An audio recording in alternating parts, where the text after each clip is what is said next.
without any further ado, let's get started with our first talk. So, Kathie is a trauma-sensitive yoga facilitator with a background in psychology and neuroscience. With over 13 years of academic research experience, Dr. Overeem has published research and lectured on topics such as emotional memory, personality psychology, biological psychology, behavioral and systems neuroscience, cognition, and molecular biology.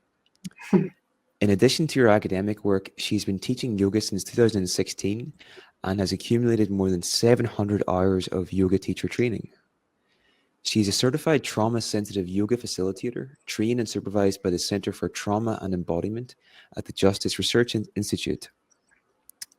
Currently, Dr. Overeem works with clients that have experienced stress, anxiety, complex trauma, PTSD, and eating disorders. She also works with organizations and government programs that support adults and youth experiencing complex mental illness, complex trauma, alcohol, and other drug rehabilitation. You can learn more about her work at www.kathieovereem.com. So, Kathie, whenever you're ready to get started, we'll just get going, and I'm really looking forward to this one. Yeah, thank you. Thanks for the introduction, and thanks for joining, everyone who's joined online. Welcome. So I'm going to be giving a talk today about trauma-sensitive yoga, and it's a specific type of trauma-sensitive yoga. As just mentioned, it's a style of yoga that was developed at the Justice Resource Institute, and that's in Boston, Massachusetts. And there are other styles of trauma-sensitive yoga, and I'm not saying they're not helpful, but they can be different. And so I'll just be focusing on this particular style. So it was developed in the trauma center within this institute. So it's called trauma center, trauma-sensitive yoga. So they tried to sort of add in that name so that people can identify it if they're looking for that particular type of trauma-sensitive yoga therapy. So here's a little bit of info about them. So this is the Center for Trauma Embodiment, is also what the trauma center has turned into, because they've started to incorporate in other body-based therapies. So they started off just with yoga, and now they're moving into weightlifting, trauma-sensitive weightlifting, and a theatre program, so sort of acting and moving. But I wanted to start just with a little bit of a trauma-sensitive yoga practice. So feel free to follow along. It'll just be like a seat-based practice. It's a little bit through the upper body. Or you might prefer just to sit and notice. The language I'll use is very specific. And as we go on in the talk, I'll sort of tease that apart. But I just wanted to give you this sort of foundation so you can see what we're actually talking about today. So if you choose, you might start to find a seated or standing position that suits you. So if you feel that you want to move back on your chair or uncross or cross your legs, you're welcome to. And if you choose, you might take a moment just to look around the space, just to notice where you are. So sometimes we kind of rush through our space, and there's a moment just to arrive, just to see what's around you. And then you might notice that you're connected to the surface underneath you. So you might start to bring your attention towards the sensation of being connected to the seat underneath you, or perhaps you're standing. And you're welcome to stay there, maybe noticing that connection, or if you'd like to move a little bit from side to side, feel free. You might notice that changes how you're connected to the surface. Now, the size of the movement, if you choose to move, is up to you. And so is the pace of the movement. And if you're moving, you might feel muscles activating to shift you, to move you. And do feel free to stay here. If these are sensations that are interesting, something that you want to hold with, feel free to. Otherwise, you might start to come back towards your neutral position, whatever that might be. And then there's an option here to turn to one side. So you might start to turn. And if you do choose to turn, you might notice your back as you turn. Now, another way to change the shape is the direction of your gaze. So you might gaze over your back shoulder or your front shoulder. It might change what you feel through your neck. And feeling free to come out of the shape at any time, or maybe staying for 3, 2, and 1. Feel free to hold, or if you'd like to come back towards center, you can. And maybe you start to turn the other direction. If you want to take the same side again for whatever reason, you can, or you're welcome to turn.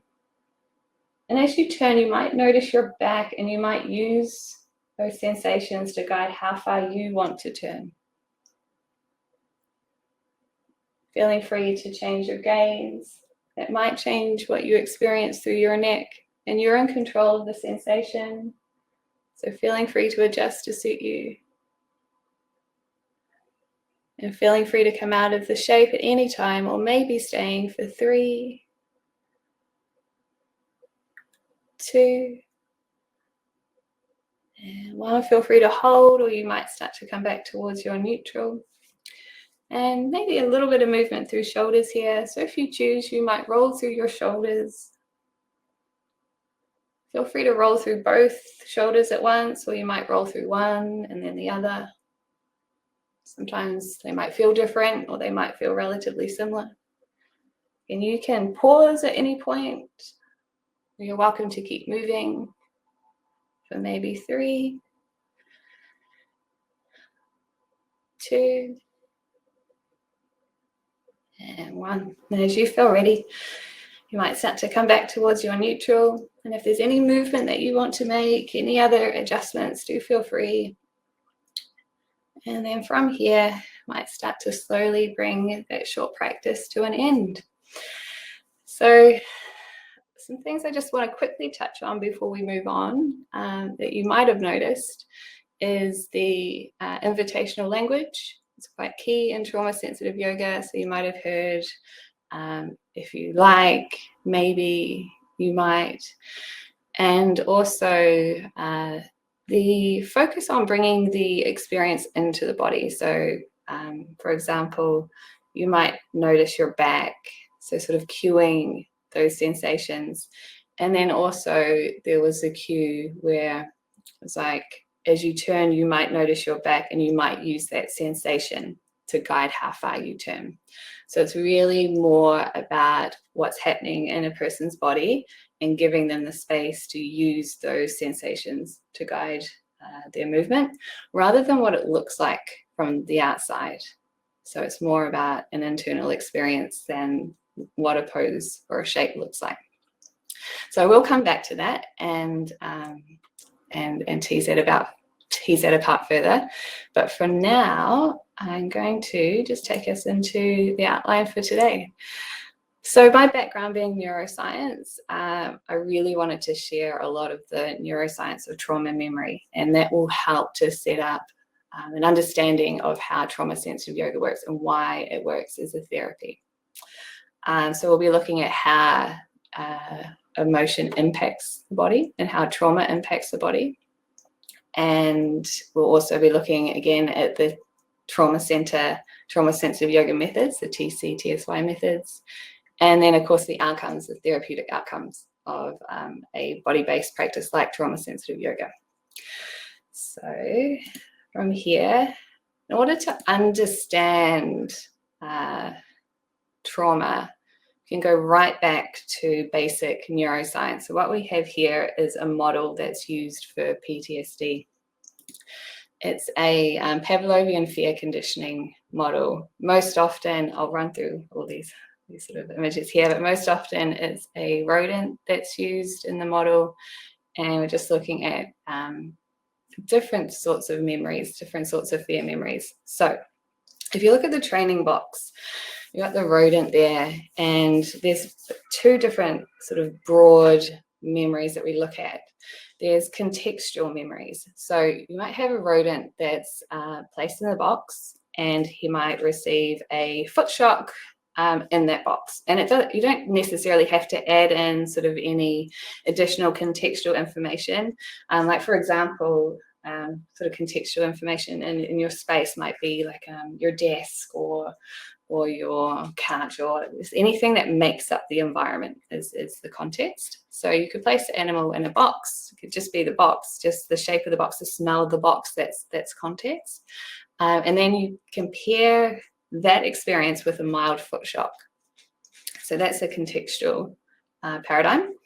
And the other one is looking at specific cues. So you can place the animal in a box and expose him to like a sound or a light. So something that is very sort of specific, very discrete. And again, pairing that with a foot shock, the animal will learn to fear that specific cue. So going into the memory recall part of the slide there, so if we were doing acute fear memory, so say a light, we've got a green light there, you'd be put into a new environment, so a new context, a new box for the testing part of it. So you could say that it's specifically the cue fear that is being recalled. And if it was a contextual test, it gets put back into the same context in which the training happened. So that's the basic paradigm.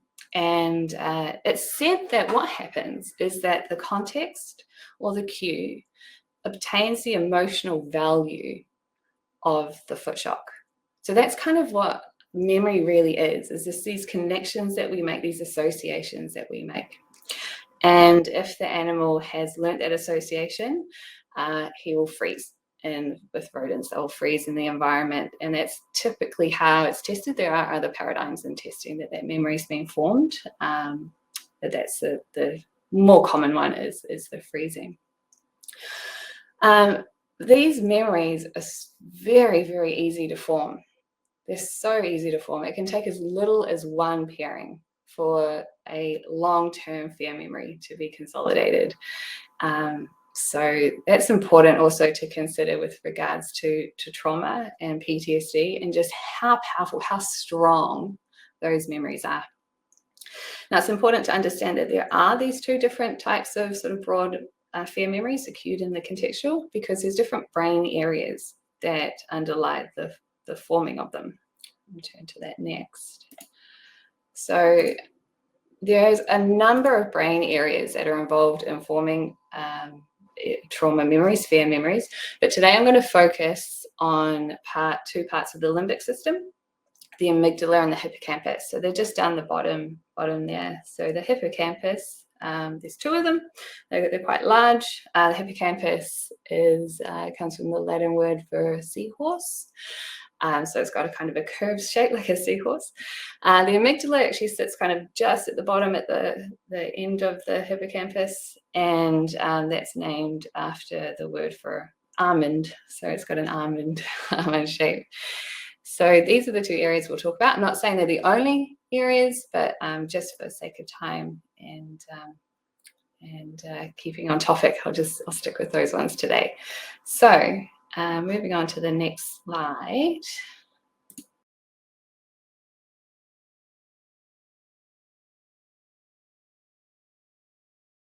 Coming back, sorry, I pushed the wrong button. So moving on to the next slide.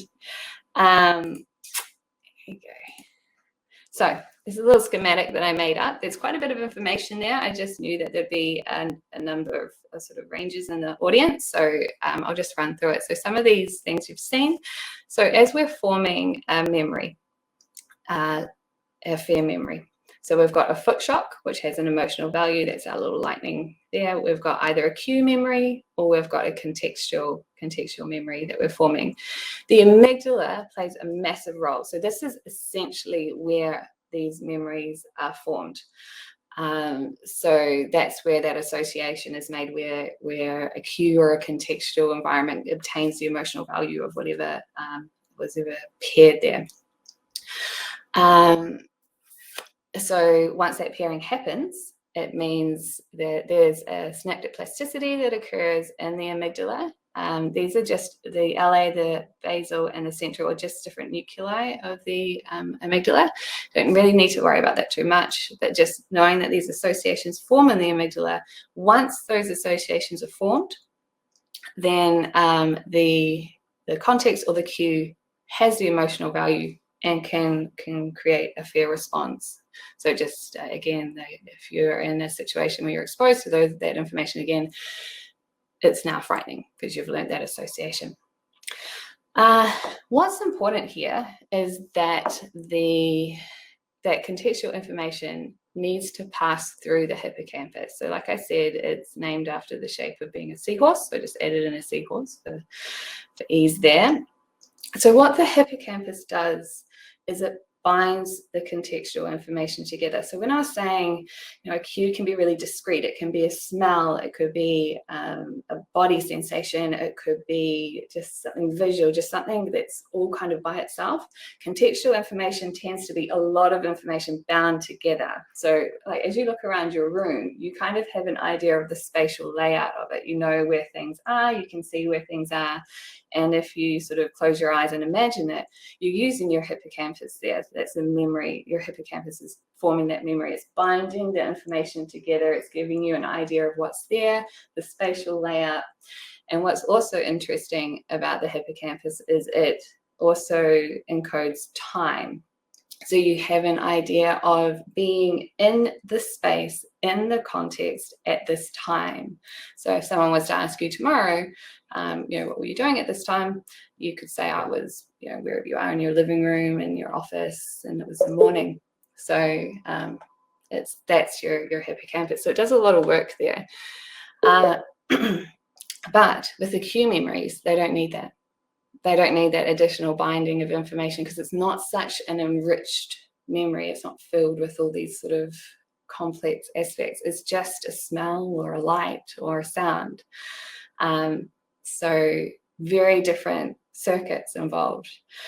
But moving back to the hippocampus for now, what really makes it quite interesting for the trauma-sensitive yoga is that it uses the body.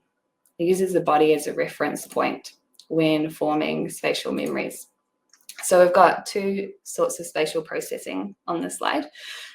We've got allocentric, which just means that as you look around your space, you might see that, I know for example, for me, I have a cup of tea next to the computer, so I know that they're next to each other. But then we have egocentric, which is then I can say what's actually to my left. So I have a reference point to what's in the environment. So again, I'm using my body to understand where things are in my space. Like I know what's behind me. I have a general feeling of how much space is behind me. So that peripersonal space that we have. So again, this is the hippocampus, and we're using it for spatial processing. But what's important about that is that because we use our body in sort of forming these contextual memories, it gives us a sense of being here. So we feel present. We feel that we're here. So because it's part of the memory. And without that, then, well, we lose that sort of aspect of being present, which is something that does happen through trauma memories. And I'll touch on that in a moment. Just making sure I'm saying everything I want to say here. Yeah, so I'll move on to the next slide. Okay, so this is a theory that was put forward by Ledoux. He's very famous in the basic fear memory field. And it's very similar to what we've just been talking about. So as we are moving around in our space, we can form very enriched memories that involve contextual information. I'm going to talk about here the thinking road. So adding in contextual information, a sense of motivation, like why we were in that space. So we can really have these enriched memories, how we were feeling physically. And these are typically the memories that we recall. So they're like our autobiographical sort of memories of, I went to the supermarket and I brought this and the weather was cold and I went because I needed to do this or I was going to make that. And it all forms like a very complex memory. And that's sort of the thinking high road where there's a lot of info added in. There's also a low road.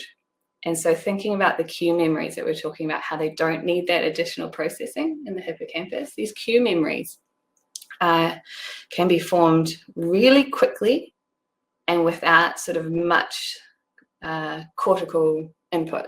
So it's just really basic memories of, again, smells and body sensations or lights or any number of these discrete cues. Typically, these systems work together. So we'll be forming both sorts of memories.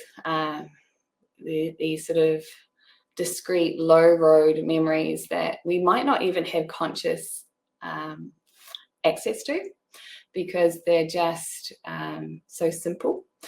And then at the same time, we can be forming memories about the environment using more information. So both of those can affect our behavior.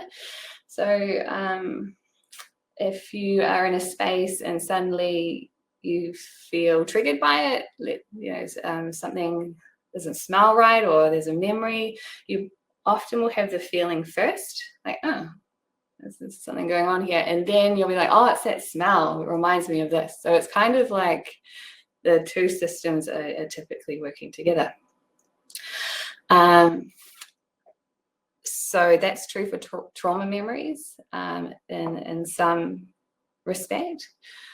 But sometimes that's not the case for all trauma memories. And I just wanted to sort of add that in, because some people will be able to recall the trauma event well.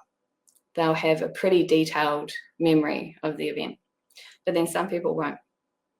Some people have trouble recalling what's happened. So the idea here is that, well, we've got different memory systems in play. We've got memory systems that encode contextual information. We've got memory systems that are enriched and elaborate.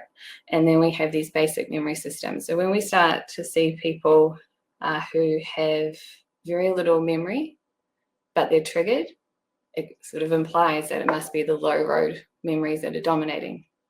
And so that does seem to be the case. There's quite a few theories on that. So I'll just move to the next slide. So it has been shown that extreme stress impacts the hippocampus. So if we take the hippocampus offline, we're not going to be able to form these sort of contextual memories. And so we'll lose an idea of, we'll talk about trauma memories here, so we'll lose an idea of where the event happened and when it happened. So, I mean, without that information, the trauma memories are, they're not bound by space and time. They're very relevant in any space or time, if that makes sense. So there's a theory that when we're exposed to extreme trauma, our attention comes out of being sort of present in the body, and we focus on the external, because we need to take in as much information we can so that we can survive and we can learn about what's happening, and we can use that information to protect us in the future. So it's very much a survival mechanism. So our attention comes out, and then of course, as that we lose that body connection, we lose again that sense of being there. We don't feel that we're actually there. It's almost like dissociating from being in the event.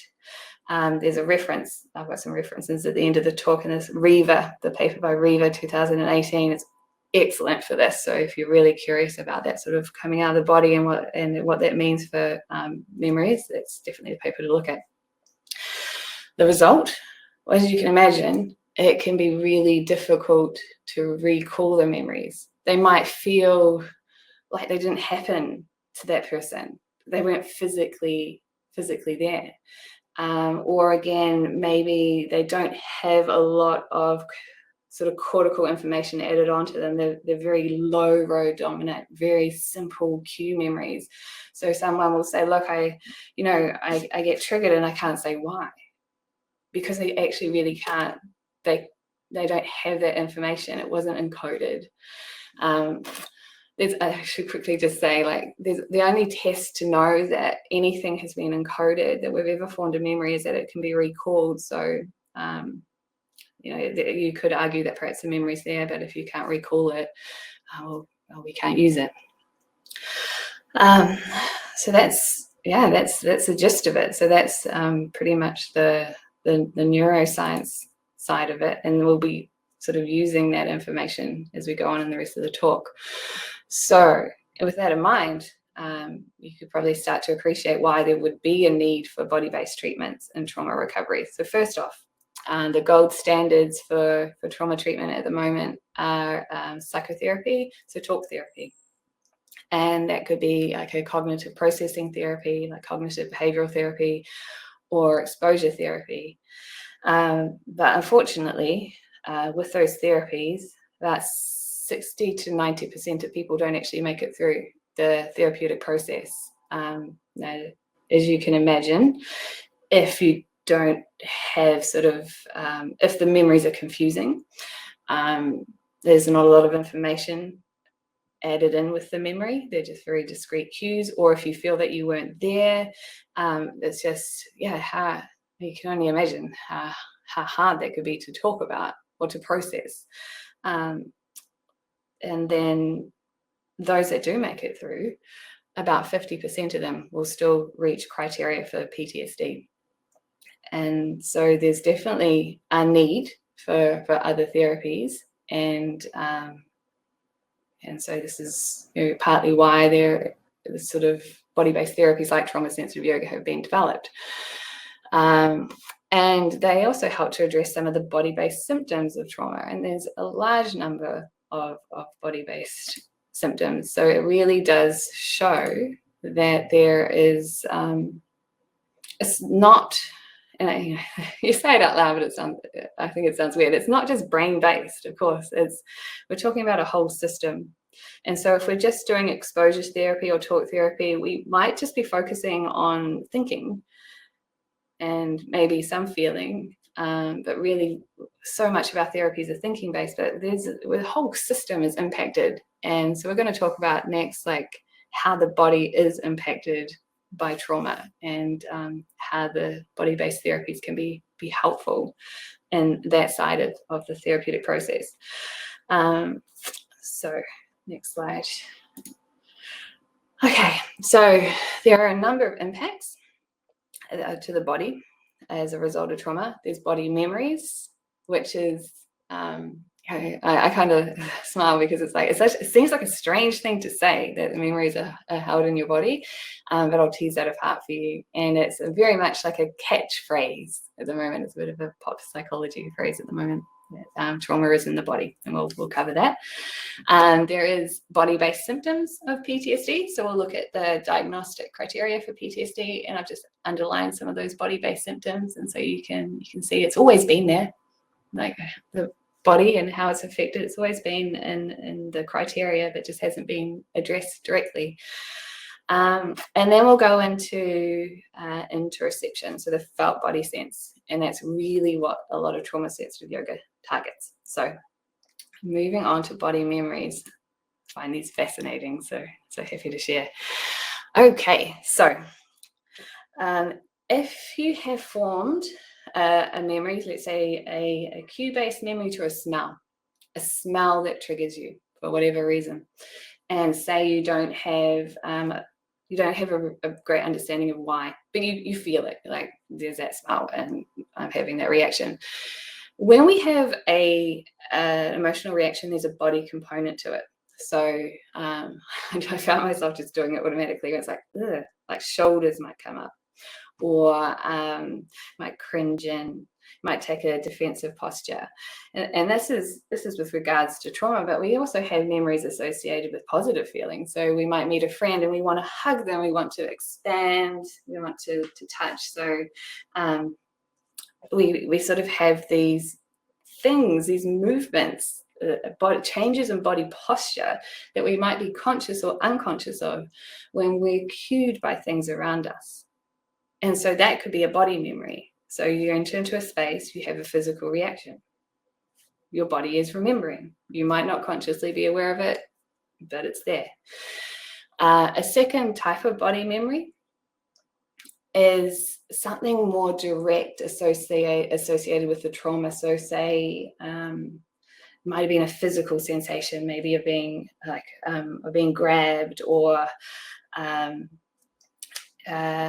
being held in a particular way, or the feeling of a trauma response in the body. So like a racing heart rate, or any other number of symptoms like dry mouth, or any physical sensations that actually occurred during the event.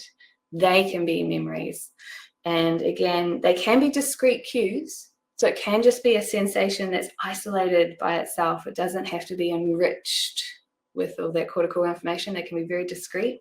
So that means if someone is in a space and they're touched in a way that's similar, or they feel a body reaction that reminds them of the trauma, it can be unconscious. There's a body memory. So it's something, they might react, they might not even know why, but it's body based. It's a body memory. And this one is the last one, the long held physical responses. As we move through our space, through our lives, we're essentially learning about the environment, and we're learning to adapt to the environment. And so if we learn that the environment isn't safe, we learn to hold a posture that's protective. And so we start to hold ourselves, maybe curling in. We might not want to expand. We don't want to, it can be so animalistic. We don't want to expose delicate areas of our body. So sort of curl in, arms crossed, protecting. And that might be how we go about our day. And you see it sometimes. You see people who are just curled in. They're so curled in. And that's their posture. That's their space. It's how they move about the world. I mean, I like to add in the positive as much as possible. But so if you've learned that your space is filled with love and friends, you're more open. Your heart's open. You're expansive. You stand up, and I mean these things change the way that you see the world. And I'm going to get into some research that shows that. So they're the three sort of basic, the three body memories that I really wanted to cover today. It's not to say that memories can't be stored in the body in different ways, in other ways. I just wanted to focus on these today. So moving on, bodily maps of emotions. One of my favorite pieces of research, and people tend to love this slide. It's so interesting. So what I'm talking about here is the second point. I'll just quickly go back to it. So it's body sensations associated with the event, sometimes called a somatic marker. That's from Antonio Damasio. He talks about somatic markers. Okay, so every emotion has a body component to it. This research was done in 2014. It was 700 participants, so many. So it's a huge study. And they were asked to say where they feel emotions. And so what we've got here is a heat map. So anything that's yellow, sort of in the hot range, is increased sensation. And anything in the blue is decreased sensation. So it's just, I could look at this for a good 5-10 minutes. So interesting. Different emotions are felt in different parts of the body. And this was an overlap. This is an overlap in 700 people. So they're feeling the emotions in the same places. I mean, look at happiness. It's like this big ball of warmth from the heart and just warm all over. Amazing. But we're talking about trauma. So looking towards fear. Look, fear is on the top line, second in from the left. Heart rate, breathing. It's very much a fear response. And so, again, if you have been in a situation where you've been exposed to trauma and you've had your fear response, you're having a trauma response, it has a physical sensation. If you feel that sensation again, it can put you back into that space, because that's what you've learned to associate that feeling with. But the problem is, look at happiness. Look at happiness and how it also has a heart component. So some people find a racing heart to be scary. So, oh gosh, what's happening? Some people find it exhilarating. It's a positive feeling for them, even though physiologically it's the same thing. It's just an increased feeling of heart, so to speak, but it's just through experience that you'll learn to associate that with different things. So here, this is sort of emphasizing that body memory. It's like, my heart's racing, I don't feel good about this. It's because that's what the person has learned. Moving on, there is some research done just last year that built on this, and it is important for the last body memory. So I'll just go back to that to remind you, a long-held physical response to the environment. So this was done just last year, and they basically built on the research that we were just looking at. So I won't cover everything on the slide here. I just pulled this out of the paper, but some things are important here to look at. So what they did is they took participants and they asked them to focus on areas of their body associated with fear. So we saw that fear here is in the blue, so the heart, bit around the face, or disgust. So disgust is kind of like, belly, esophagus, that kind of, every time I say the word disgust now, I kind of feel like, it's like, I don't know if you get something like that, it's like a physical reaction to it. Now, the important thing here is they didn't tell the participants it was an emotional based experiment. They just said focus on these spaces, just focus your attention on these spaces. And then they showed them a series of faces, and the faces are down the bottom there.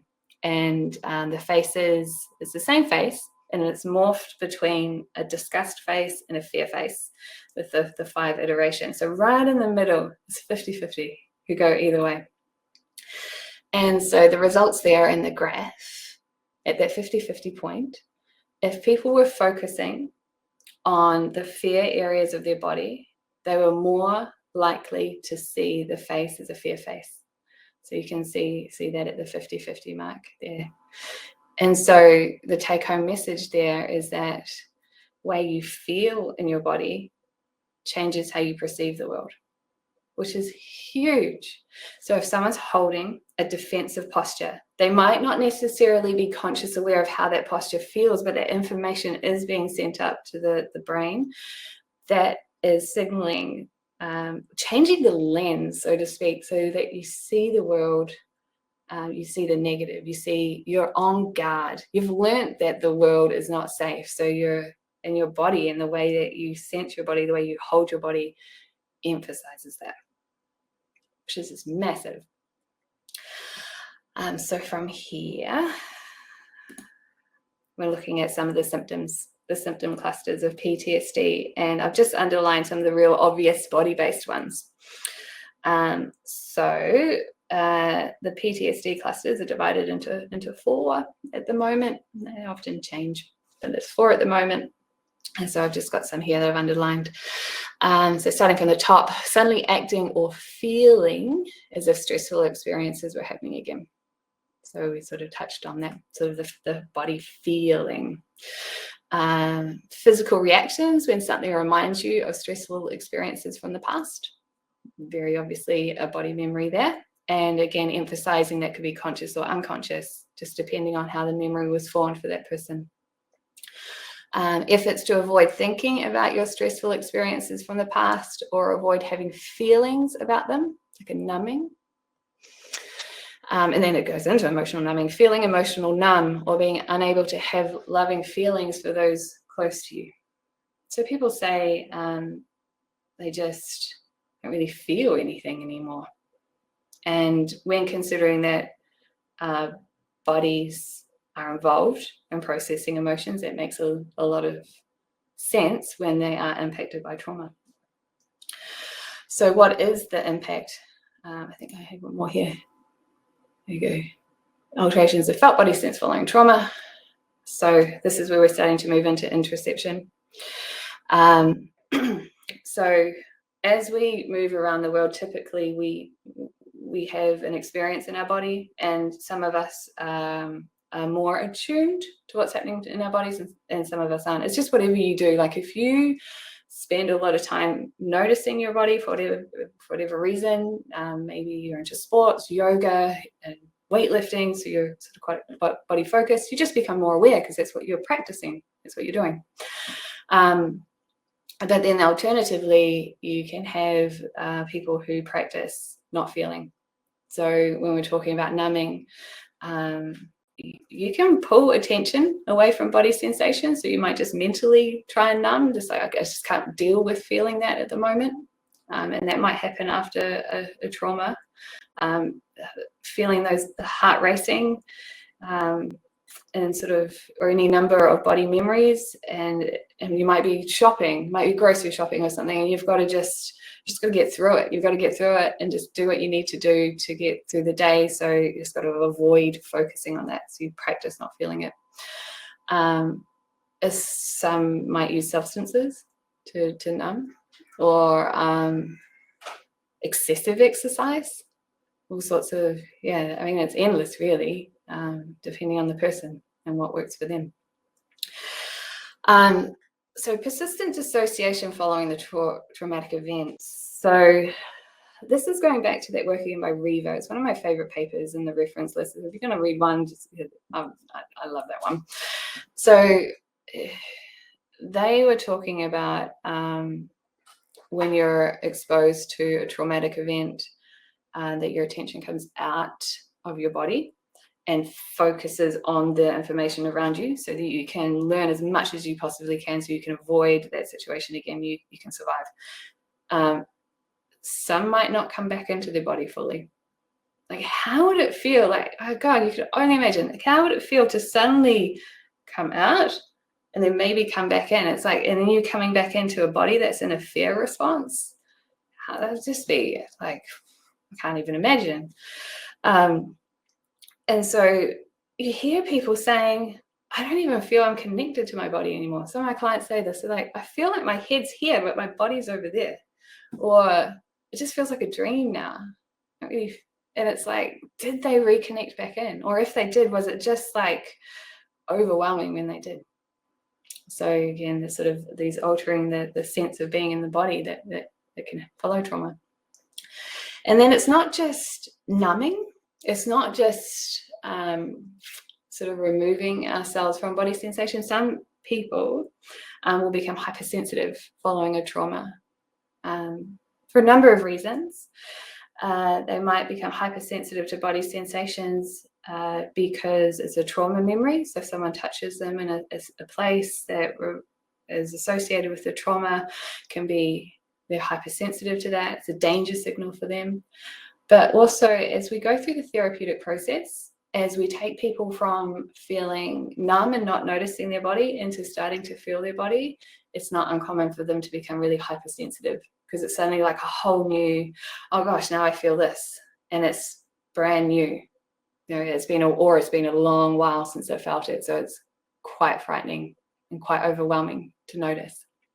So this is how trauma can change the felt body senses, sort of numbing, that dissociation, as well as that's a hypersensitivity. So moving on. So interoception. So essentially what we're talking about. Interoception is noticing what's happening in your body. And there's a nice quote here from a paper just this year. And this sort of, it was a special article, publication, I'm trying to think of the right word, where they had a number of papers on introspection. And so if you're interested, have a look. And it just shows how this is becoming huge in mental health, because it was just like, this is important. There's a big publication on it. Anyway, interoception refers to the representation of the internal states of an organism and includes processes by which it senses, interprets, integrates, and regulates signals within itself. So it's not just feeling the body, it's also the interpretation of what those signals mean. So when we're talking about, some people could feel a racing heart as fearful, some might find it exhilarating. That's still interoception. It's just that their representation of it. how you experience your body is influenced by past experiences, is essentially what I'm trying to say. Now, also, some of the processes are not conscious. They're just automatic processes that are happening in our body. So I've got a little slide here for that. So, and they feed backwards and forwards between each other. So let's start at the left. So we feel, we might have a sense of a posture of our body. We might physically feel it, like stretch receptors, or that can be unconscious as well. Just sort of we're getting these continuous signals of how we're holding our body. But then we've also got things like a hunger state. That's an interoceptive feeling, and there's a lot of that goes on in the background. So we get a feeling of being hunger, but that took a while. There's all the processing. But that's, again, essentially it's the brain and the body working together and communicating with each other. All that now is interoception. So it has these conscious and unconscious levels. It starts pretty basic, can be just chemicals, the way you're holding yourself. Then it goes into the networks. So again, sort of the enteric system, so the gut-mind connection sort of ties in there. I won't spend too much time here, just keep moving on. Then we talk about sort of our motivational state. One of my favorite examples is I get hangry, like when you're hungry and suddenly everything's annoying. You might not, but maybe you've come across someone like that. It's like your motivational state changes how you experience the world. So it's like, your arousal states, your motivational states, you become hangry, and then everything's annoying. It's like, oh, now my back's really sore. So it all feeds in. Then we've got the awareness of that, whether we do or don't become aware, and then again how we appraise that, and then again that appraisal, like what we learn, what we think about it, feeds back down. And so here I just want to touch on, because I'm saying how important body-based therapies are, but I'm not trying to say that they're better, the cognitive processing therapies. Absolutely not. Different people prefer different things, because the cognitive processing therapies will work up here in appraisal, and then that feeds back down. So it feeds back down. So it's a system. It's a system working together. And so what we're working on with the trauma sensitive yoga is more in the body, and then it does feed back up. So they work together. So what is the role of interoception? And again, this is a field that's really taking off at the moment. So again, interoception is that felt body sense, homeostatic regulation. So like feeling hungry, feeling thirsty, and what the body does in the background that you might not be aware of. Motivational states, so being hangry, I need to go get something to eat, or I need to go for a run, or I need sleep. So that the fact that we have these signals telling us that this has to happen. We've got these moving along to the yellow there, sensations associated with emotional experiences. So very much what we were talking about. So being aware, feeling what we feel. And this all builds into the construction of the self. And I mean, the self is a massive topic to cover, like a sense of who you are, essentially. It's weird to say it in one sentence. It's like all your experiences summed together. Are you a happy person? Are you an angry person? Have you experienced trauma? Do you feel trauma? What are your goals in life? I feel that love for this person, or I enjoy doing this. It all comes from feeling of being in a body and having an experience, and then you're like, this is me, this is what I like, this is what I do, and a feeling of being there doing it. It's all to do with the body and a sense of being in the body. So getting a little bit back into the neuroscience, there's a few regions involved in the brain that are associated with interoception. And I'll move quickly because I see time's going fast. And the insula is the main region. And so there's a little sort of cartoon of where it is, and it's tucked in there. And you can see there's an actual section of the brain there. So I just wanted to show you this research just quickly, just showing that the insula, which is involved in feeling the body, is impacted by PTSD. And I wanted to add this one in because I like to add in positive as much as I can when talking about trauma. So what we've got here is just metabolic activity in the insula, and people who were controls, those that have experienced PTSD, and those that experienced trauma but showed resilience. And that's important because we talk so much about trauma and PTSD, but those that, not everyone that experiences trauma develops PTSD, and that's important. And it's encouraging for the therapeutic process too. So these here, we've got resilient people. And what you can see, I just wanted to add this in quickly, is that in PTSD, the insula is impacted. So the sense of feeling the body is impacted. And again, think about what role that plays, what role interoception plays, and how huge that can be. So moving on. So there's different theoretical underpinnings of TCTSY. And if you did the training, you cover all these in detail. I just want to stick with the neuroscience today. So there's attachment theory and there's trauma theory.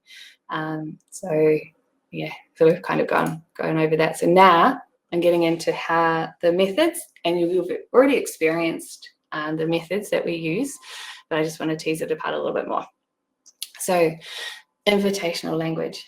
So as we did the practice earlier, you might have heard things like you might, possibly, maybe. How does it work? So it allows people to explore sensations at their own pace. So if they start to move in a way and it feels triggering, they don't have to stay in that shape. So they can experience and say, oh, actually, that doesn't work for me. So here, there's that overlap between body memories and choice. It's like you don't know how any yoga pose, any yoga shape feels for anyone. So it allows them to move and adjust based on what they experience.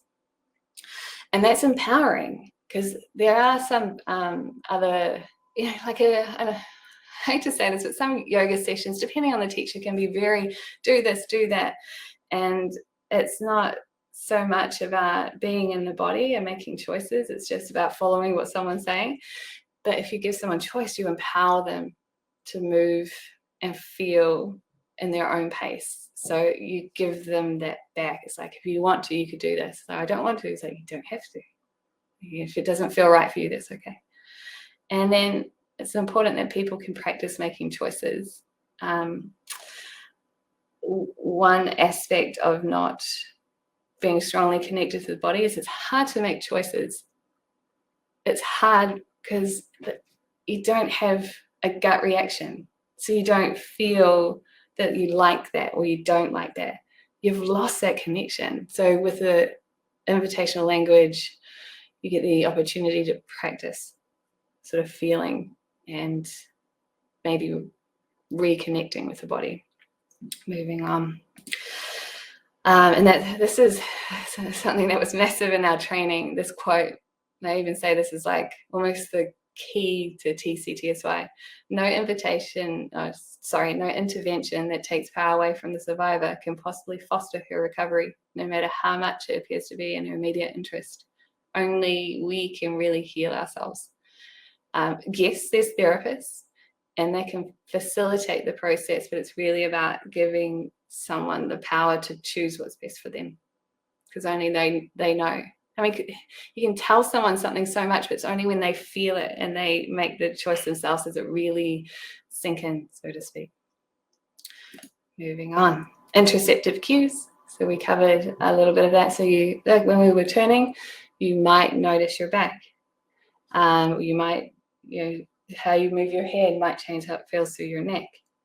And so, again, it gives that opportunity to practice noticing body sensations. They're also preceded with you might, because one, they might not feel something in that space.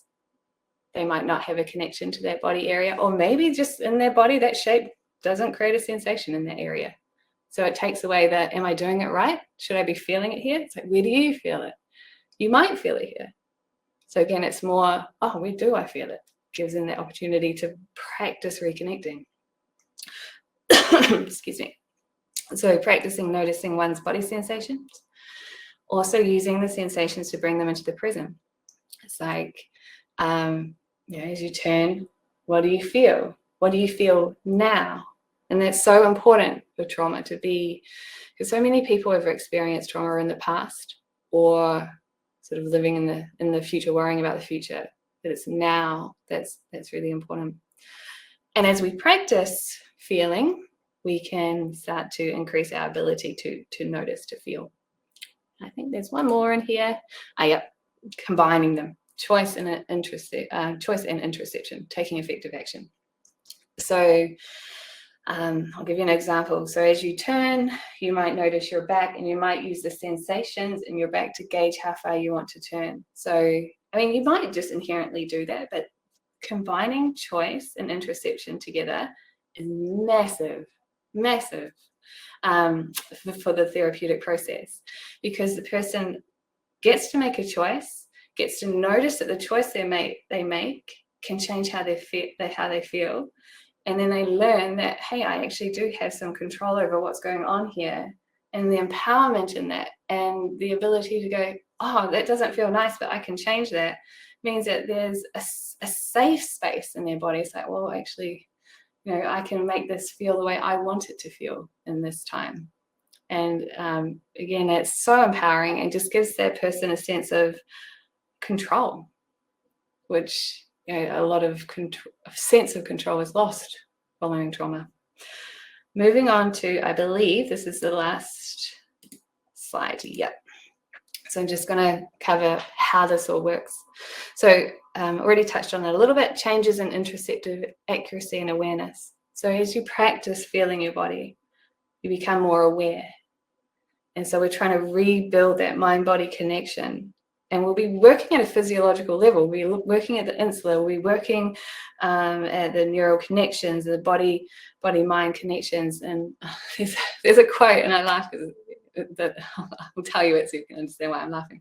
There's an old yogic text I'm reading away, and it said, a yogi will become as sensitive as an eyeball. And I was like, what?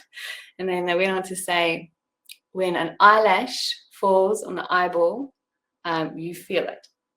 When an eyelash falls on your hand, you don't feel it. And so they were just emphasizing that yoga is an interoceptive practice. You become so aware, and with the fact that they gave the eyelash on the eyeball, they were talking at this point about body sensations. And sure, it could mean you become aware of other things as well, but it's just, the more you practice feeling your body, the more you'll notice. Okay, increased acceptance and tolerance of body sensations. So again, we kind of touched on that. Some things might feel triggering, but as you offer people the opportunity to move and experience at their own pace, they can approach that as fast or as slowly as they like. And so when they feel safe in the space, they can start to explore those feelings, and they don't have to talk about them. They can just experience them, which is, again, another power of those body-based therapies. Altered emotional processing, increased awareness of body-based aspects of emotions. So, as we're saying, the body is involved in processing emotions. So as we reconnect, we'll start to feel more. And it's been shown that people who do have quite a high level of interoceptive ability in their body are more empathetic towards others. They are better at articulating how they feel, and there was a few more, but I mean, that's massive. So to be able to say, I feel sad, I feel hungry, I feel happy, I feel upset, I'm anxious, to be able to differentiate and understand and feel them and talk about them, those feelings is so important. And then again, the final one here, unlocking held defensive body postures. As we are doing a body-based therapy, we are stretching. We are moving and opening the body. We're strengthening in different ways. So if someone's been held in a defensive response for a while, and we just loosen their posture, change their posture, we change the lens by way of how they see the world. I think it's like amazing. So going back to that research again, where they were focusing would change whether they saw a fearful face or a disgust face. Just to think that if you could change the way you hold yourself, that would change what you experience. It's huge. And so that could absolutely be an aspect of how these sort of trauma sensitive practices work. I've got one slide. I just want to quickly talk about it. Here's some of the references that these are additional to the ones that came through for recommended readings. These are some others that you might like to look at. And that Reva one is the neuroscience of body memory from self through the space to others. I love that one. Yes. Okay, awesome. Thank you. Okay, supplementary slides. All right, so we will be jumping around a little bit, but I added these in just in case these questions came up. And there are also slides that as I was creating the presentation, I just shifted down here. I never delete them because you never know when you might pop them back in. So I wanted to touch on, so going back to body-based symptoms of trauma, and I wanted to touch on these functional somatic syndromes. And so things like fibromyalgia, chronic widespread pain, chronic fatigue syndrome, temporomandibular disorder, so that's sort of through the jaw.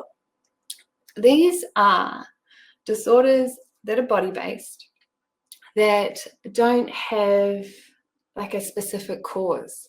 So they haven't ever been able to say, well, if this happens, this is going to happen to you. They have no real sort of underlying trigger except trauma. So there tends to be this relationship for people who have been through emotional trauma and those that experience these body-based symptoms. And why? No one knows. But to know that there's that connection is very, very interesting. I mean, I can only speculate, and I love to speculate with you.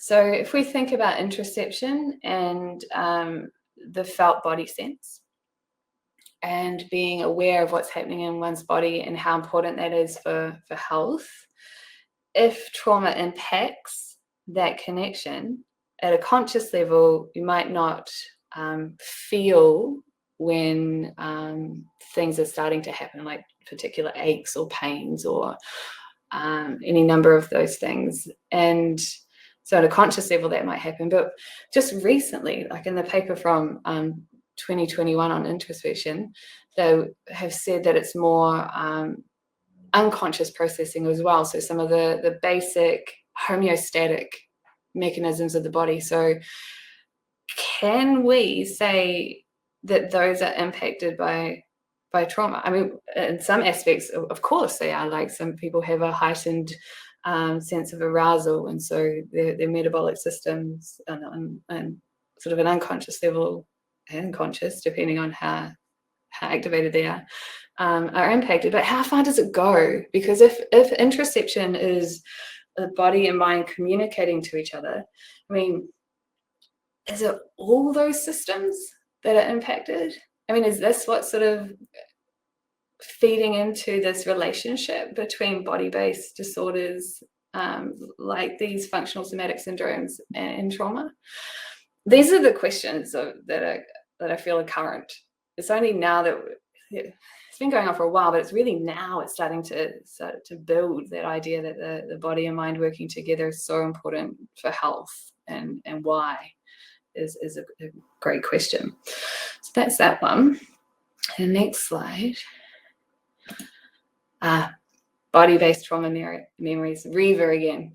I didn't come in thinking I'd be like so excited to talk about this article, but it's one that is it's very, very good.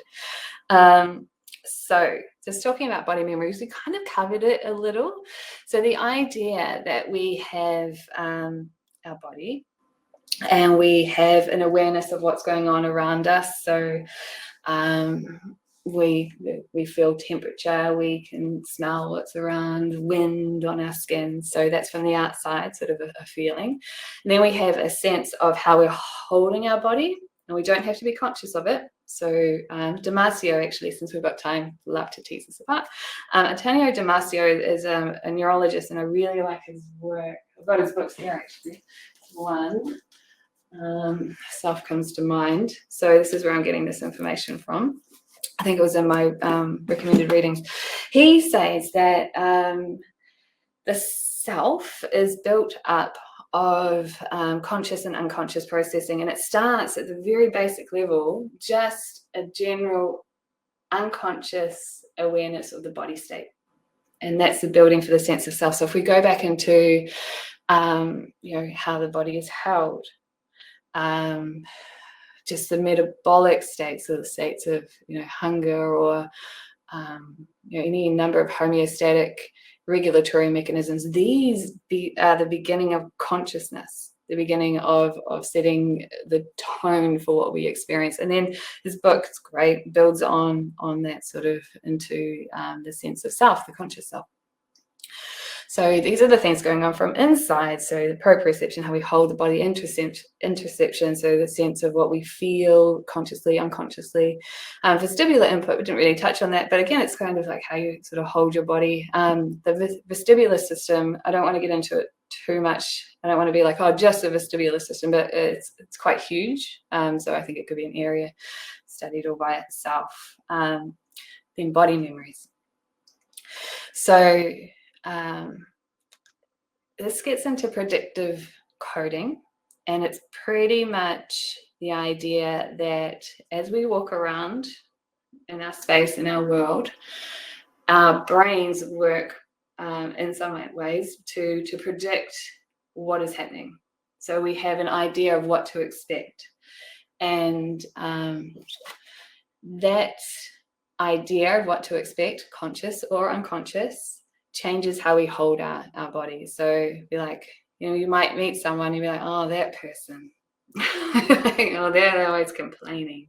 You might kind of, you change the way you hold yourself. Or again, I gave that example when you might see someone and be like, it's my friend, and so you like hug, or you're open and you're like, hey, like just that whole, like your whole body can change. And it's like, because you're anticipating, it's your friend, with the past information, you think, they're nice, we always have great conversations. So and so again, there's a body adjusting, and it's not just to people, it's also to environments, to smells, to cues, and things like that. And so again, that impacts what we experience in our body, and how we see the world, how we appraise the situation. It's not the nicest thing to share, but have you ever come across someone and they're okay, and then they start to annoy you? And I should just speak it. They start to annoy me, and then everything they do is annoying. It's like, and now they're doing stuff that's not actually really annoying, but it's just that we're like, oh no, they're going to do something annoying, and it's just it all sort of builds to change your perception. And what I find is so fascinating about this is that what we see in the world is a combination of what's actually there and what we expect to be there based on past experiences. And so that's massive. And the idea that our bodies, as we change so our bodies react, it's changing, it's influencing that. So, and we might not be conscious of it. It might be a smell, and it might remind you of something, but unconsciously, but yet the reactions happened, and you suddenly see different things in the space that you otherwise wouldn't have, because you're anticipating something based on that memory. So that's body memories. I'll move on to my next slide. It's like a surprise, because it's not actually like a structured sequence here. Embodied cognition. This is cool too. So it's essentially what we were just sort of talking about. Another area that's just becoming quite massive in mental health and cognition in general. Since I got the time, I might as well go back a bit. When I was first studying psychology, it was early 2000s. I started studying in 2000, and it was all about the brain being a model for a computer. So it was all about sensory input, processing and output. And so it was just, it was very much sort of how it worked. And it's great. I mean, don't get me wrong, like it definitely was important for the time. It's just so interesting that given the rise of computer technology that we're like, oh, that's how the brain works too. And it does in some aspects, but now there's a shift towards embodied cognition. So the idea that the brain, our mind, is in a body that interacts with the environment. So it's all that creates an experience. It's not just sensory input, processing output. It's like, you know, everything around us. So we did touch on it a little bit with regards to spatial processing and sort of egocentric versus allocentric spatial processing. So the idea that you have a sense of what's around you and you're processing it based on where your body is, and that impacts your memory and your experience of being in that space. And then like how you interact, so how you touch the environment and what you do in the environment, and the feedback you get back from the body experience changes your perception of what's happening. And I guess I pause because it just makes so much sense. Like as a human, this is what we do. We're kind of wandering around in the space and we're using our bodies to interact. But it's just, there's a time now in cognition and cognitive theories where this is just so much more important. And if you take this, I guess, let's take this into the trauma space. So let's take it into a therapeutic realm. And I know some therapies are becoming more body-based, like somatic experiencing. But let's take it towards trauma-sensitive yoga. And I know some clinicians will just do a little bit of trauma-sensitive yoga to start the session. So it just gives people to come in, a chance to come in, to feel into their bodies, to adjust. And, you know, if you're rushing in, you're coming to a therapy session, you're coming in, you've got all this sort of stuff going on, you know, just having a bit of trauma-sensitive yoga at the start before talk therapy, if that's what the person is doing, sort of combining the two, just gives the chance to address the body in the therapeutic process, to at least acknowledge that, you know, if we want to work cognitively with a person, we've got to address what the lens that they're seeing the world through, their body experience. And that's embodied cognition, another huge field. And that's kind of the take home that I wanted to give to that one. And we got one more. The somatosensory cortex and emotion. So as I was just doing my readings for this talk, I was like, oh, well, like how much of the somatosensory cortex or of physical processing is involved in emotion? And I came across this paper. I think it's a review, that one. And they just talk about how there is evidence to show that the somatosensory cortex, so that the area of the brain associated with feeling the body and of movement, does play a role in emotion. So, and when I was talking about interoception, and I said, you know, the insula is key, there's other brain areas, and the somatosensory cortex is definitely one brain area that's really important. And so I guess if you think back to the paper of the bodily maps of emotions, it makes some sense where, you know, if you feel a heart, or you feel, you know, different parts of your body associated with emotions, it makes sense that the somatosensory cortex would be involved, because that's where we feel the external of the body. And I hesitate because in the paper they didn't really talk about where there was a visceral sense. And so, you know, when I talk about the heart beating, the heart's not on the somatosensory cortex map there. It's very much external. So I hesitate a little bit because that was never teased apart. It's like, is it a visceral sense that you're asking people to focus on, or is it the external sense? Or, I mean, can they be differentiated? So, I mean, these are current questions. And yeah, I guess that was the general gist of that slide. So really, that one was just, it was in the sequence, it was just tucked in behind the bodily maps of emotion. So just more evidence that the area of the brain associated with feeling the body is associated with emotion, which is important. So so they are, I think that's all the, 33 of 33. That's all the slides. And that's given us a good few minutes. I'm sorry it was so disjointed, but it might add in some good talking points. That beep is just my my speaker, so I'm just turning that back on. So I would be happy to take some questions, and happy to go as long as it suits you. I love questions, so yeah. Hey, Kathie, just want to say thanks so much Hold for on. being able to improvise there I don't know and if for I the can. flexibility there. I think people really appreciated that. Can you hear me I okay? can now. Yeah, sorry. It's really on my end. No worries, no worries. So I'm getting a bit of an echo here. Did you change the settings there in some way, or? No, I can, if it's, if it's easier, I can just put my headphones in. If you want me to, is it still? I think I'm getting some echo. Actually,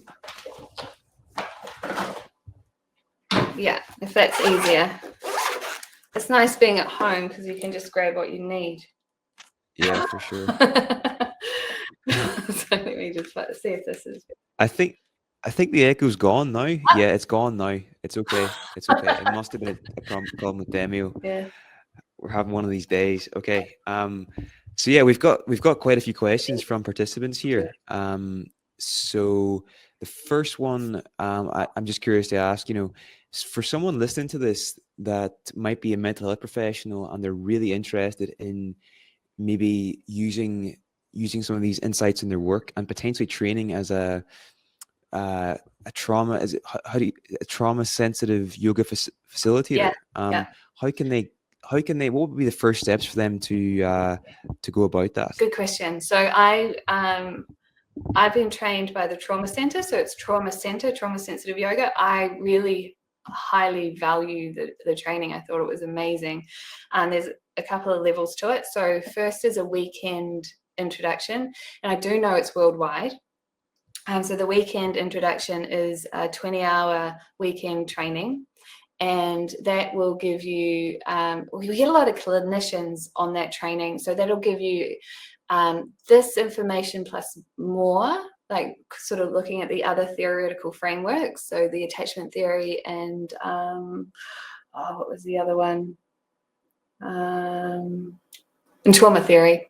And so it'll give you that foundation. And so that can be enough for some clinicians to just incorporate it in at the start of the session or the end of the session, or to use as they feel necessary.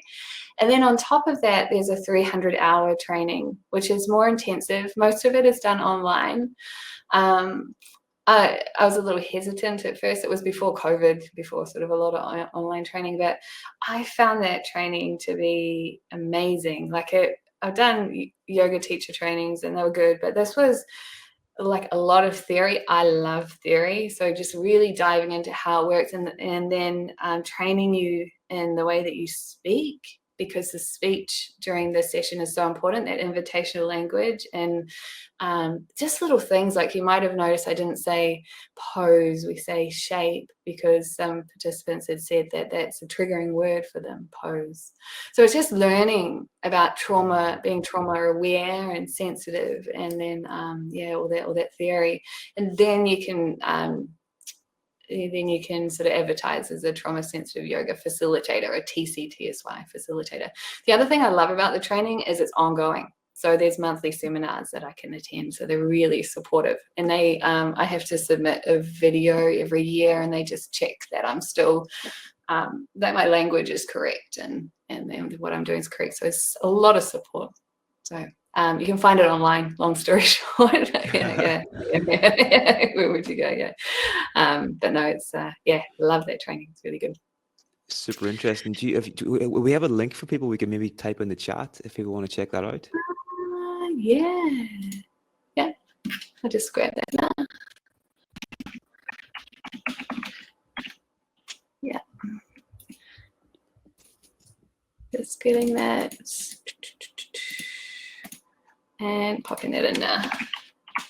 Yeah.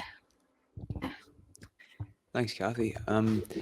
Yeah, just going back to what you were saying about tone, and we had a talk there last month in part one of this event from Deb Dana, and it was on polyvagal theory and trauma, and she places a big emphasis on the tone of voice that a therapist uses whenever they are interacting with the client, and it has such a big impact. And then even whenever like we post one of her videos online, people like respond like with comments like saying like, oh, I feel so relaxed just from watching this video, because she's just a master at using the tone of voice in the right way. But the next question is from Hasina Hussein. Could you speak about repressed trauma and the impact this has on the body? Then also, when this is triggered by another life event and transforms from trauma into PTSD. Okay. So I feel like that might be a two-part question. So I'll start with the first part as I understand it. So repressed trauma. So I'll say that quote. So you don't know if something's been encoded. You don't know if the memory is there until it can be recalled. And so it doesn't mean the memory's not there. So that's an idea, I guess, that could encompass a repressed memory. So it's there, but it's not accessible. So that really ties into, I guess I'll talk to it from as far as I understand it, because what if the memory was there and it was conscious and then it was repressed? That's a whole nother kettle of fish. But I can talk to that question from the idea that when it was encoded, that perhaps the hippocampus wasn't online as it normally would be. So a person might not have the contextual information associated with the memory, and they might not have a sense of when it happened. They might not feel physically that they were there. So that confusion, it's like the brains are really good at hiding information. So when a brain or a mind is confused, it'll often just sort of not even access the information, because it's just it's odd, it's difficult to comprehend. So it just doesn't happen. It's not recalled. So the idea is the memory's there. It could be so fragmented it's hard to recall. It doesn't mean that there isn't still a body reaction to the triggers when they happen, or the body is still held in a fear response for long periods of time, even though a person might not know why. They can't articulate why. So there's that. So you can still be triggered by sort of unconscious memories you're not consciously able to access. But this raises a really interesting point. Bessel van der Kolk talks about it in The Body Keeps a Score, where when people are experiencing a trauma response, the language area of their brain shuts down. Like they literally can't talk about it. And there's something special about being able to articulate something and it being consciously available. There's something special for us with language in that regard. So again, maybe the memory's there, but the person can't articulate it. It's like when you do talk about something, that's when you really understand it. Because have you ever been in a situation where you're like, oh, I know that thing, but you can't say it, so you don't actually know it until you say it. When you say it, it's like it breaks through and it becomes consciously available. So there's a few layers to this idea of repressed memories. It's like, are they there? Are they there in an enriched form, but you can't speak about it because it's when you go into a trauma response, when you start to think about it, the speech area shuts down? Or are they so fragmented because of the impact of trauma on the mind, on the brain during the consolidation of the memory, so they're really difficult to recall?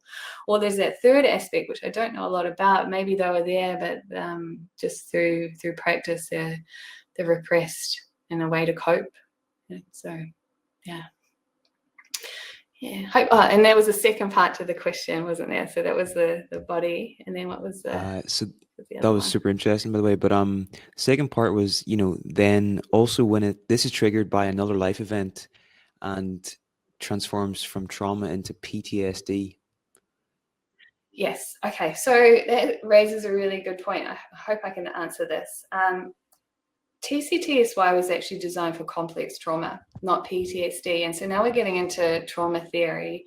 And the reason that PTSD is used a lot is, in publications is because that's what's understood as trauma. That's where the funding is. That's where how it's categorized in the DSM. Complex trauma is recognized, but it's not categorized. So I'll just often say trauma or PTSD, but I haven't actually divided it into these sort of subsections. So complex trauma is, as the name kind of suggests, is when there's been a number of traumas. With TCTSY, they really talk about it in a relationship. So often these are the traumas that have occurred in childhood, and it doesn't necessarily have to be something that we would consider a trauma. So it doesn't have to be like physical abuse or emotional abuse. It can be neglect, or it can be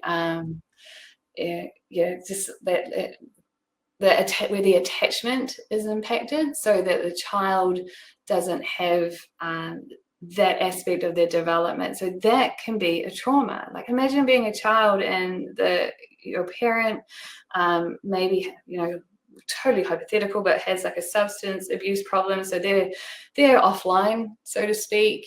You can't go anywhere. You're a kid. You're stuck there, so you have to kind of deal with it. And so you're doing okay. You're doing okay in life, but you've what you want in life is kind of comes second. You've just got to survive at this point because you don't have someone there, a support structure to nurture you.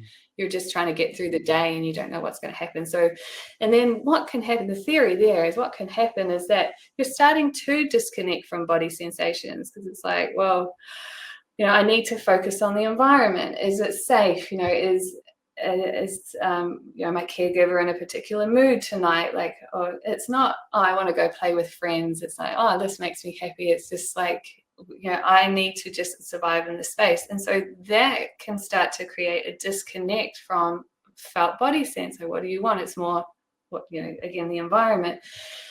The idea is that can set you up for later traumas. If you can't feel that you're in a dangerous situation, then you can find yourself in situations that might lead to trauma. So it's like you hear about people just hanging out in the wrong crowd.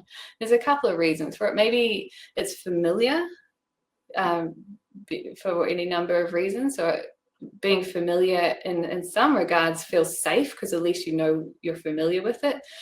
But then it can also, you might find yourself in a situation and you don't feel that it's dangerous because you've lost that sort of connection. And it just layers on top. So it doesn't necessarily, it could be a disconnect from the body, but it could just be this layer upon layer upon layer upon layer of trauma, little traumas, or, a few big ones. And you might be resilient for a while and then it just tips over.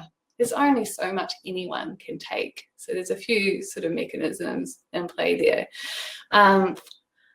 As far as it sort of tipping into PTSD, then, it's when you meet the number of criteria for that classification. And some people might be teetering just on the edge for a while, sort of coping. And then, once they develop more symptoms, they might move into that PTSD zone.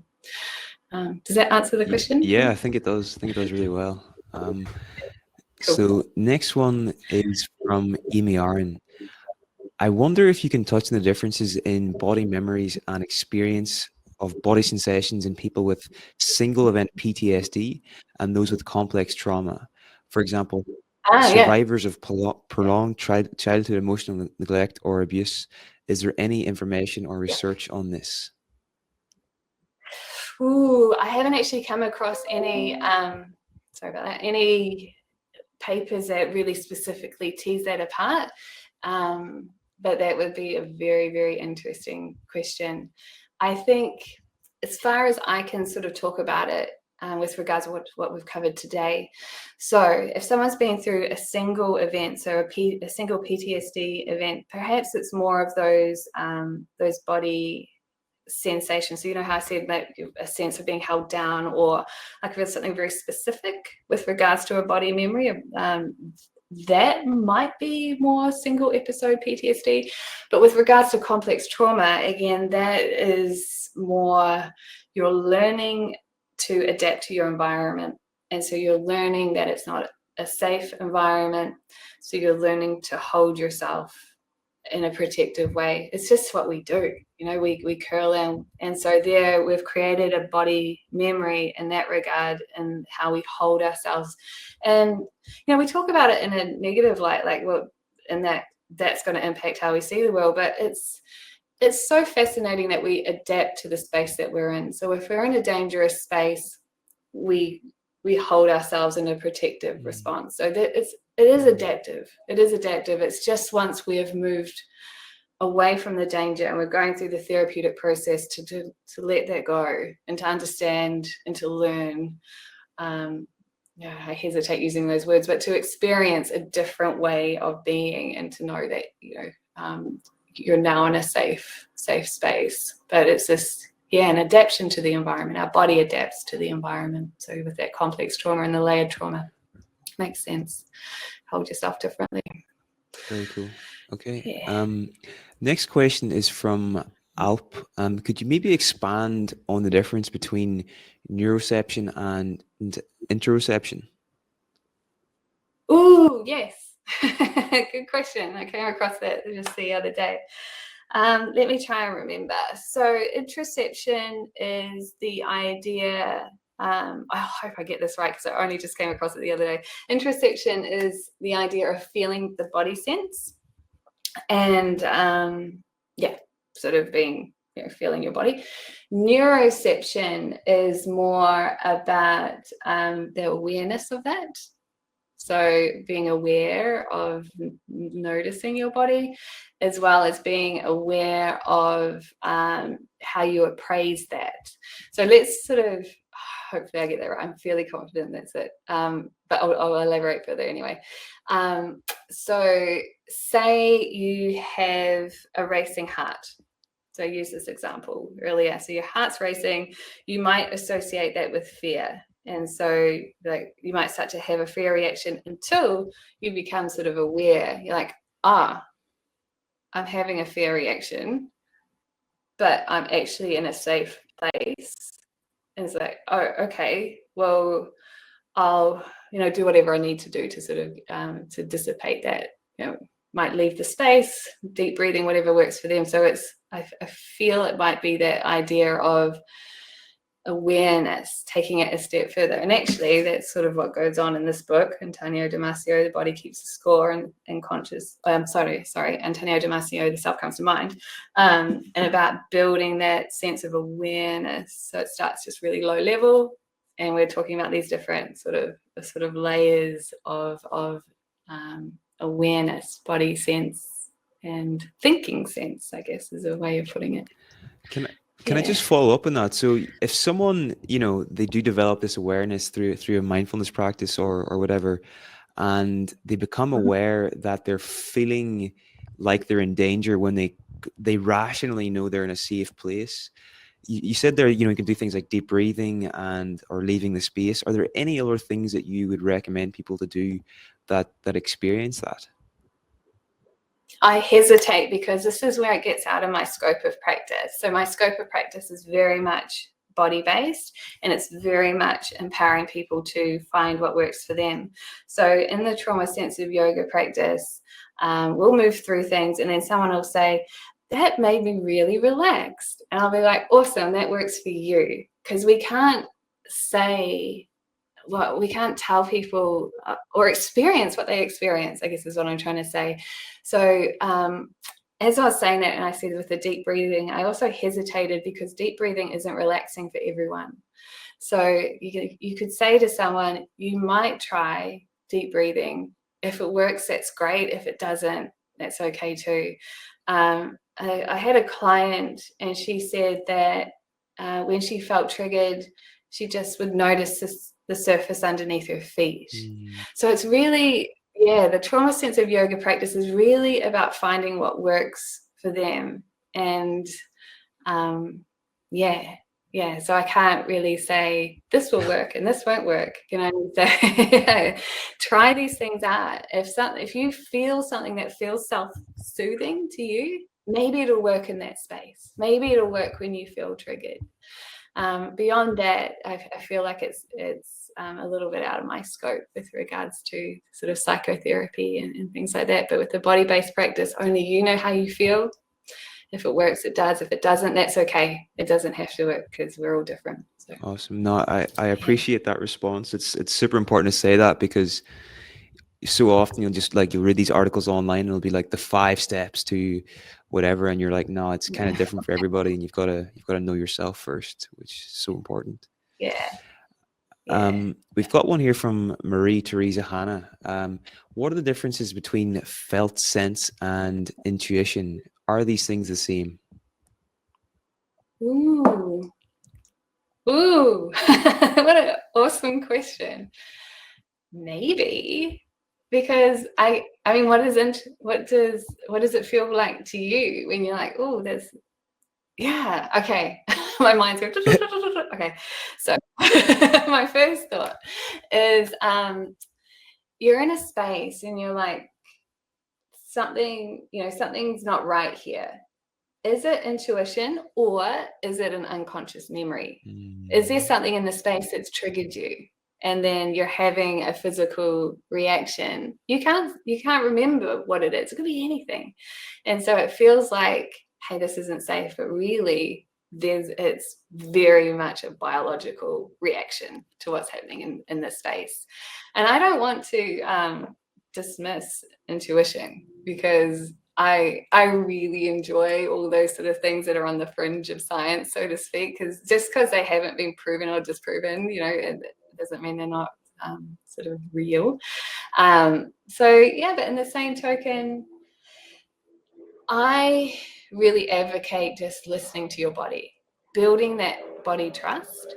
I remember reading a paper and they're saying, this was to do with trauma, but it relates to this. It's saying, you might be in a situation and you might be having a response, and then your brain kicks in and says, you're totally fine. Like you should just stay here. And instead of listening to your body and listening to that response, you just intellectualize it and just shut that whole reaction down. But to actually feel and listen to your intuition, whatever that might be, could be a bit past memory, might not be, it's still building body trust. It's still building your connection to your body. And I think it's a practice. It's like anything you do, the more you practice doing it, the better you'll get at it. And so what if you're wrong? What if nothing's wrong with the environment? But at least, what if there was, like why not listen to feelings and go with them, explore them? So I think they're related. Long story short, I think they're very much related. For sure.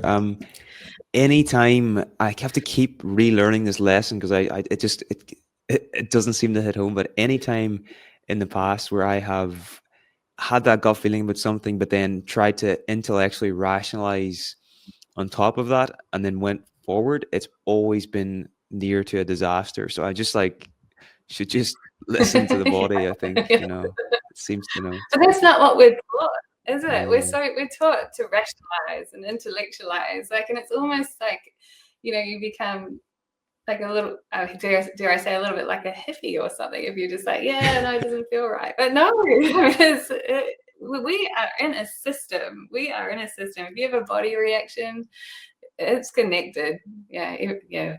Listen to that. So wise words. 100%. So Ruth has asked, how do eating disorders relate to the manifestation of trauma? Ooh, it's a good question. This is, again, getting a little out of my scope of practice. I can talk to it a little bit. I can't really talk to it with regards to the manifestation of trauma, but I can say there's a relationship with regards to impaired interoception. And I remember seeing a paper, and how the interoception was impacted was different though. so there's a relationship, but you know how we looked at that diagram with regards to the different levels going right up to sort of awareness.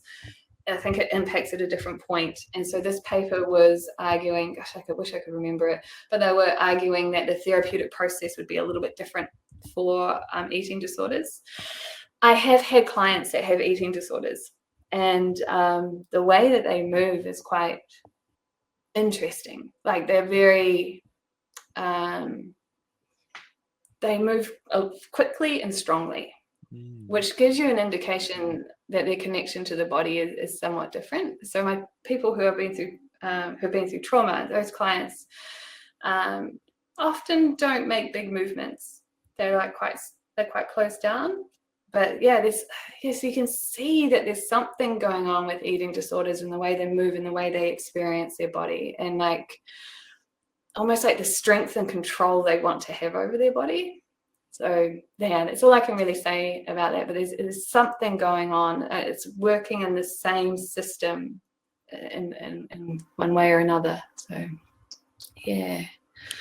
That's super interesting. Just how much you can learn from someone about the way they move their body and the way they hold their body. Even when you're like maybe on a night out. I know there haven't been too many of those recently with COVID and everything, but like when you see people dancing and stuff, like I think that shows a lot of personality as well. Just the different ways people move, you know. Yes, yeah. It's fascinating. You can people watch. You can get an idea of them. I don't want to be that creepy person, but you know, you just know. Like psychoanalyzing everybody on the dance floor. You're not going to be. You'll see it. You see it. And we know because I want to touch on this. I love this stuff. They talk about mirror neurons and empathy and how we can understand how people feel by seeing how they're holding themselves.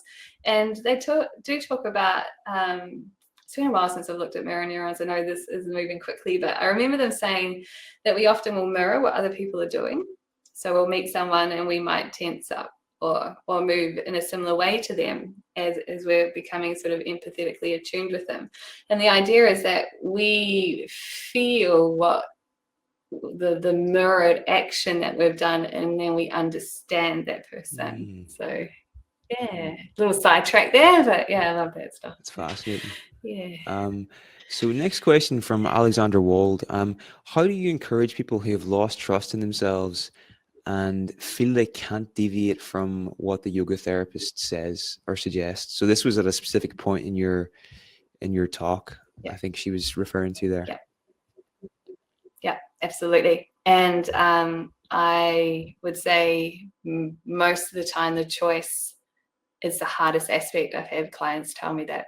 It's not the actual shapes that we're creating, it's the choice that is so hard.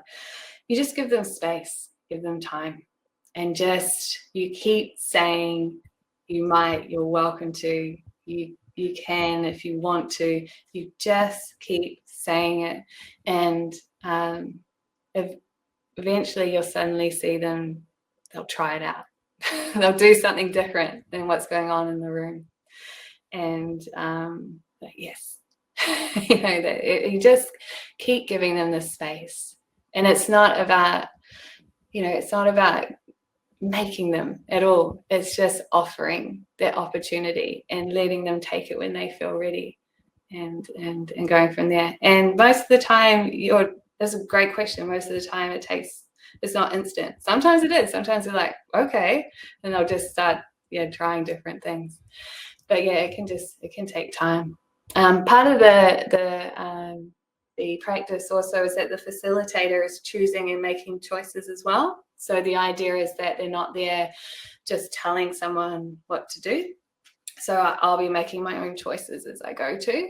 And so if they want to, they'll just sort of follow along, because they might not want to make choices is another thing. It might be a bit much for any number of reasons. So they can just follow along with what I'm doing. But like I said, you just keep saying you might or you might not. And and then let them at their own time, because it can be huge to make a choice can be huge. And just giving them that space to do it when they want to. Very cool. Okay. The next question is from Philip Telford, who's also in Australia. So Philip asks, what role do dream events have in this paradigm? Dream.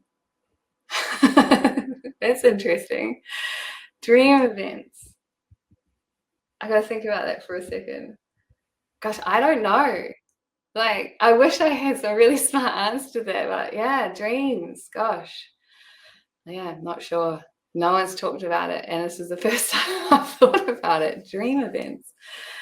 I guess, yeah, who knows?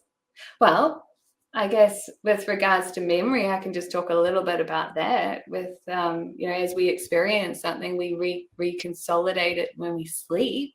So that might not be a dream as such, though, but sleep plays a process in learning. Otherwise, you stumped me on that one.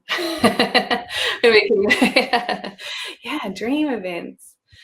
But it's interesting. No, it's a good point actually that you say that, because that re-experiencing is something is a symptom of PTSD, and the re-experiencing can happen with these really extreme dreams. And I'm on a forum, a PTSD forum on Facebook, and just sort of throw in insights when I can, but most of the time it's just sort of them supporting each other. And I noticed that a lot of them are talking about how hard it is to sleep. So yeah, this is a good question, and there's something there because of those dreams, those re-experiencing of the trauma and the dreams, and the fact that it's has such a high impact on people. But I can't say, don't really. I guess maybe the way that you hold yourself, and you might be able to have a more of a relaxed sleep as you reduce tension. I had a client actually after her first session. She said she went home and napped, and she never naps. So there's a relationship there. So yeah, just teasing that apart further would be interesting. Is it a matter of just going back to, we all carry tension in our body in specific places? For me, it's definitely like around the shoulders and stuff. So if you become aware of that, is it like figuring out specific yoga practices that can address that tension and then doing them on a more regular basis? Is that a good way to look at it? Yeah. Yes. Yeah. I'm like that. I hold tension in one shoulder. So when I'm like, oh yeah, there it is, I know what's going on, so I know to work that shoulder, and then once I can get rid of that tension in that shoulder, I feel a little better. So I think there is, like you're saying, that sense of awareness and how that can have a larger awareness of posture where you hold tension, and as you can move that out, release it out, and change your experience. So you might be more relaxed, or you might, like you're saying, to sort of be able to address it as needed and notice your triggers. And we're moving here away from trauma and just into general stress as well. So I wouldn't say that my shoulder is a trauma reaction, but we are sort of talking about some things that are potentially on a continuum. So this sort of trauma sensitive yoga and this awareness can be great for so many people, just to develop that mind-body connection. 100%. Well, I love how you just sort of put your arm in a position there that I've never had mine in my life. You're just like casually putting it back into a 180 degree angle, just showing off. I forget. That's a lot of yoga. But yeah, just before we finish up here, Kathie, it's been a fascinating presentation. Thank you so much. I think people have taken a lot from this. Where can people find you online? And have you got any sort of follow-up suggestions or requests of the people that are watching this now? Yeah, my website, I try and write a blog, is I need to write it more often, but then I do put things like this on my blog. Like whenever I come across a really interesting paper, I'll try and write a blog article about it. So that was at the first slide, had my website there. It's just my name, KathieOvereem.com. So there's there. And and someone messaged me about a feed for my blog, and I hope they're there. Is it an RSL feed? I haven't set it up yet, but I heard you and I want to set that up. So yeah, but yeah, definitely the website's the easiest. Yeah, and you can subscribe and get notifications as I change things and add in courses and things like that. So yeah. Fantastic. Okay, getting a bit of echo there again. But anyway, Kathie, thank you so much. Really appreciate this. And everybody else, we're back in an hour for our next talk on schema therapy and trauma from Dan Roberts. So enjoy the rest of your evening, Kathie, and we'll see everybody else soon in about an hour. Right, thank you. See you. Thanks for having me.